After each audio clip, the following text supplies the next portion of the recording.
Hello friends. Last video में हमने देखा था कंस्ट्रक्टर्स इन सी प्लस प्लस। अगर आपने अभी तक वीडियो नहीं देखी है तो ऊपर लिंक प्रोवाइडेड है, वहाँ पे आप उसे जाकर देख सकते हैं। आज का कंसेप्ट है डिस्ट्रक्टर इन सी प्लस प्लस। तो डिस्ट्रक्टर को डिस्कस करने से पहले हम एक बारी कंस्ट्रक्टर को रिवाइज कर लेते हैं।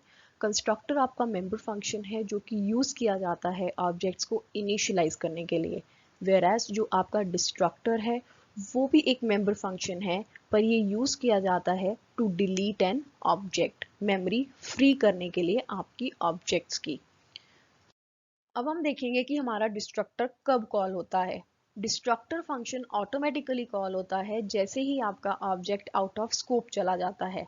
आउट ऑफ स्कोप का मतलब है, सपोज कीजिए आपने एक फंक्शन बनाया, उसके अंदर आपने एक ऑब्जेक्ट को डिक्लेयर कर दिया। अब जैसे ही आपका फंक्शन एंड होगा, दैट मीन्स उसके कर्ली ब्रेसेस खत्म होंगे, वैसे ही आपका जो ऑब्जेक्ट है वो आउट ऑफ स्कोप चला जाएगा और आपके डिस्ट्रक्टर फंक्शन को कॉल करेगा और मेमोरी को रिलीज कर देगा।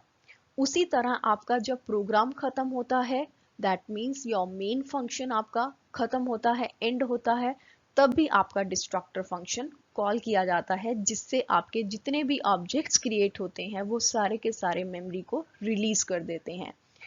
वैसे ही आपका डिलीट ऑपरेटर अगर आप यूज करोगे तो आपका डिस्ट्रक्टर फंक्शन ऑटोमेटिकली कॉल हो जाएगा। Next is features of destructor. Destructor का नाम सेम होता है क्लास की तरह, पर इसके आगे हम एक टिल्ड साइन लगाते हैं। सेकेंड इज, इसको कोई भी पैरामीटर पास नहीं किया जाता और इसका कोई भी रिटर्न टाइप नहीं होता। थर्ड, एक ही डिस्ट्रक्टर हो सकता है किसी एक क्लास के अंदर। फोर्थ, अगर आप डिस्ट्रक्टर स्पेसिफाई नहीं करते हो, दैट मीन्स अगर प्रोग्रामर डिस्ट्रक्टर नहीं बनाता है अपने कोड के अंदर, तो सी प्लस प्लस कंपाइलर एक खुद से डिफॉल्ट डिस्ट्रक्टर जनरेट करता है, जिसके थ्रू वो जितने भी ऑब्जेक्ट्स होते हैं उनकी मेमोरी को रिलीज कर देता है।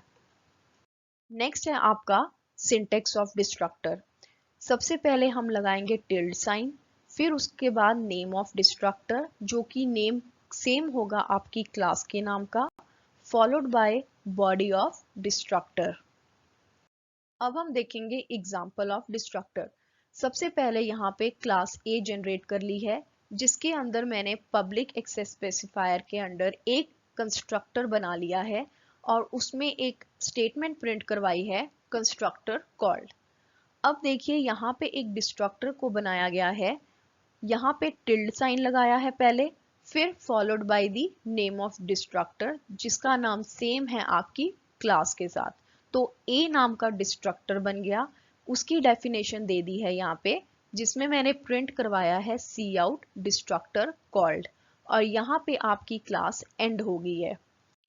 अब आप देखिए मेन फंक्शन में यहाँ सबसे पहले एक ऑब्जेक्ट क्रिएट किया गया है obj1 नाम का, उसके बाद एक x वेरिएबल डिफाइन किया गया है जिसकी वैल्यू डाली गई है 1, और ये वैल्यू यूज की गई है इफ कंडीशन में। ये यहाँ पे इसलिए यूज की गई है ताकि इफ कंडीशन मेरी ट्रू रहे, इफ 1 मीन्स ट्रू, ताकि मेरा ये ब्लॉक एग्जीक्यूट हो सके। तो इस ब्लॉक के अंदर मैंने अब एक और ऑब्जेक्ट obj2 नाम का बना लिया है क्लास A का। अब हम इस कोड की वर्किंग को देखते हैं कैसे ये काम कर रहा है with the help of output.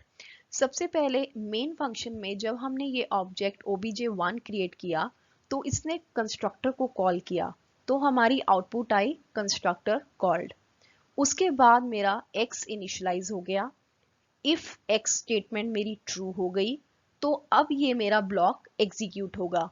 इस ब्लॉक के अंदर मैंने एक ऑब्जेक्ट obj2 क्रिएट किया है जिससे फिर से मेरा कंस्ट्रक्टर कॉल होगा। तो यहाँ पे फिर से एक स्टेटमेंट एग्जीक्यूट हुई, कंस्ट्रक्टर कॉल्ड।